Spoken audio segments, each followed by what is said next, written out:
Esta semana entró en vigencia la ley Karin sobre prevención, investigación y sanción del acoso laboral, sexual o de violencia en el trabajo. Para saber alcance, ¿no?, de esta importante ley, tenemos aquí en el Living Ciudadano a la diputada Gael Jomans y también a Armando Soto, presidente de la Federación Nacional de Sindicatos de Trabajadores de Aseo, Jardines y Rellenos Sanitarios. Bienvenida, diputada, a este Living Ciudadano nuevamente. Muchas gracias por la invitación. También, don Armando, bienvenido. Muchas gracias por la invitación. Hablábamos, diputada, lo importante que han sido los avances que en este último tiempo, ¿no?, para las leyes laborales. Y, por supuesto, la ley Karin es una de ellas, quizá una de las que también engloba muchos aspectos, ¿no? Totalmente. Y además porque lo significativo que es cómo surge la iniciativa.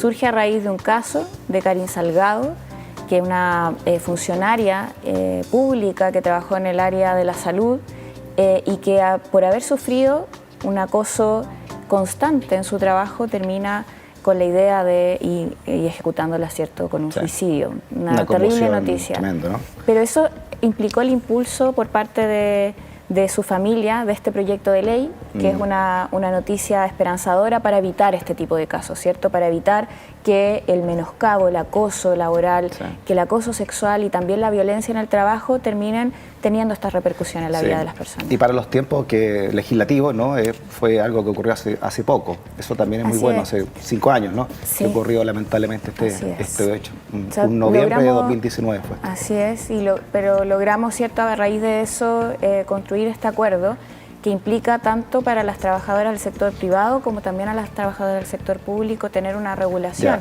¿Cuáles son, puntualmente, para entender la ley Karin, cuáles son los aspectos que hay que tener muy claros, ¿no?, como trabajador o como empresario o microempresario respecto de esta ley? Bueno, lo primero es que la ley pone su énfasis más importante en la prevención, más que en la sanción. Y eso para poder evitar este tipo de situaciones. Y son 3 situaciones en específico las que establece la ley: el acoso sexual, el acoso laboral y también el maltrato, ¿cierto? Situaciones de violencia que se vivan en el trabajo. Y se hace esta diferencia porque la última puede también pasar que sea una persona ajena al espacio de trabajo, es decir, que no sean trabajadores, que no sean empleadores, pero que también realicen acciones de violencia contra sus trabajadores. Por ejemplo, estoy pensando en aquello que han vivido también trabajadores del área de la salud, en donde usuarios de la salud entran violentamente y golpean, por ejemplo, a un trabajador. Bueno, eso también podría acá estar incorporado. Una alegría muy grande, ya que justamente ese día se votó la ley de identidad propia del recolector. Nosotros estábamos encasillados como transportistas. Mira. Y hoy día con la ley de identidad legal, o identidad propia la llamamos nosotros, somos recolectores de basura. ¿Esto está en el proyecto de ley o ya hoy se aprobó? Día, claro. ¿Ya se aprobó? Se aprobó con unanimidad en la Cámara. Una noticia que no se da siempre. ¿Qué significa eso en términos legislativos?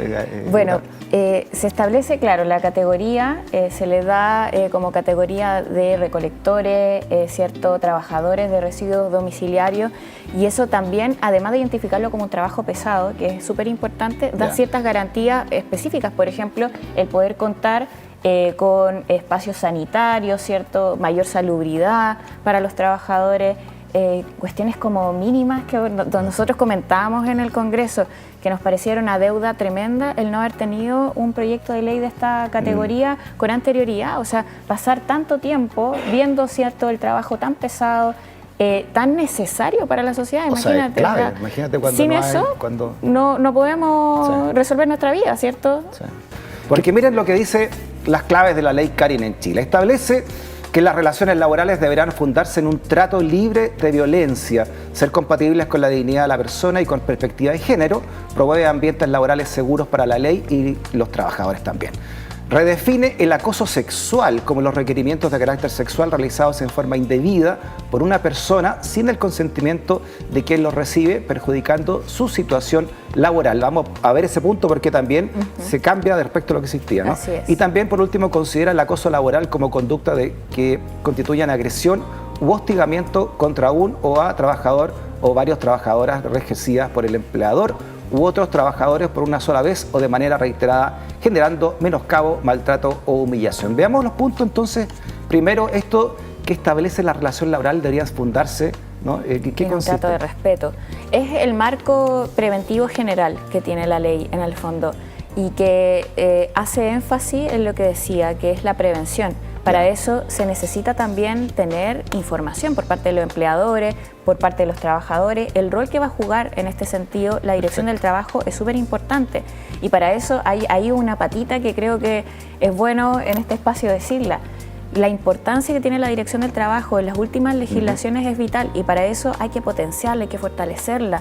Tiene mucha pega. Llega una cantidad de denuncias, no solo ahora por la ley Carín, sino que también por otras legislaciones, conciliación de la vida laboral y ahora, bueno, tenemos un proyecto también de equidad salarial a puertas de ser avanzado y para eso necesitamos una Dirección del Trabajo que contenga ahí las atribuciones. Pero en primer lugar, este punto tiene que ver con la prevención, con tener un marco general y también de promover que las relaciones sean de respeto. Y además porque igual las otras a veces se dice como no, que quizá algunos dirán que es una exageración, pero tiene consecuencias en la vida de las personas porque el hecho, por ejemplo, de un maltrato hacia un trabajador puede generar que el trabajador no quiera volver a su trabajo. ¿Y qué pasa, diputada, antes de pasar a los otros dos puntos que nos quedan?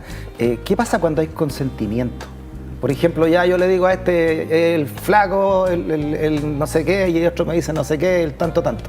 Y hay un consentimiento ahí. Mira, el punto que dice la ley respecto al acoso laboral, que tener, por ejemplo, este tipo de nombres, ¿cierto? Maltratos que sean, ya sea un sobrenombre, etcétera, tiene que ser denigratorio de la persona, ¿cierto? Perfecto. Ese es el punto, y ahí el respeto es el leitmotiv, ¿cierto? del proyecto. Está en un contexto de cariño, de afecto o quizás de amistad, igual es distinto que el ámbito del trabajo, ¿cierto? En el ámbito del trabajo tiene que haber respeto entre las personas porque así también uno tiene que, en el fondo, separar los contextos. Lo que importa es que no exista denigración de la persona y ahí también es importante saber su opinión, ¿cierto? ¿Qué tanto le parece o no le parece que le llamen así en el contexto laboral? Que si considera que en realidad es aceptable o no para esa persona.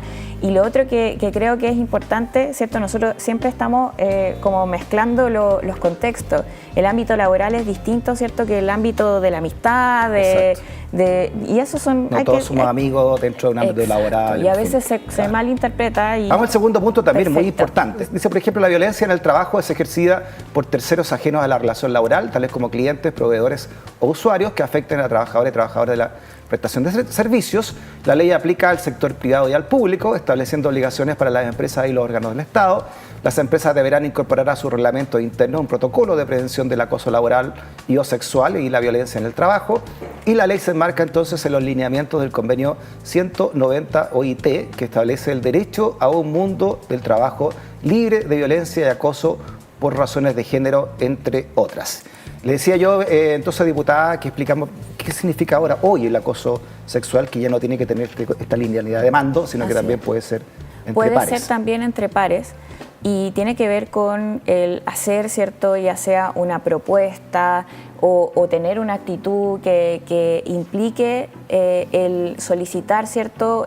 Algún acto de connotación sexual de la otra persona sin que sea consentido. Acá lo más importante es el consentimiento, ¿cierto? Y en este sentido, esos actos se pueden ejercer ya sea porque sea el jefe a la trabajadora o trabajador o también entre pares. O sea, también puede ejercerse todo esto en el contexto laboral, de relaciones laborales, es lo que importa. Entonces yo pondría ahí el acento en que primero puede ser un acto sobre cualquier medio, también puede ser mensajes de texto, mensajes de WhatsApp, puede ser por cualquier medio de canal que no sea consentido. ¿Y cuál es el canal de denuncia en esto, si alguien se siente siendo víctima de acoso? Así es. Mira, hay distintos mecanismos, pero creo que el más importante es recurrir a la Dirección del Trabajo, porque frente a esas situaciones estamos también ya vulnerando un derecho que es de un trabajador. Y felicitaciones por ese trabajo legislativo, ¿no? Pues usted fue una de las coautoras de esta ley, así que... Sí, o sea, mira, estamos muy contentos y además tenemos la perspectiva de seguir avanzando. Igualdad salarial, ¿cierto? Ya es nuestro próximo objetivo, está en el Senado. Esperamos también contar con esa regulación. Ahí le iba a preguntar por los salarios de usted. Aprovecha, mira que estamos haciendo aquí el lobby público aquí, ¿eh?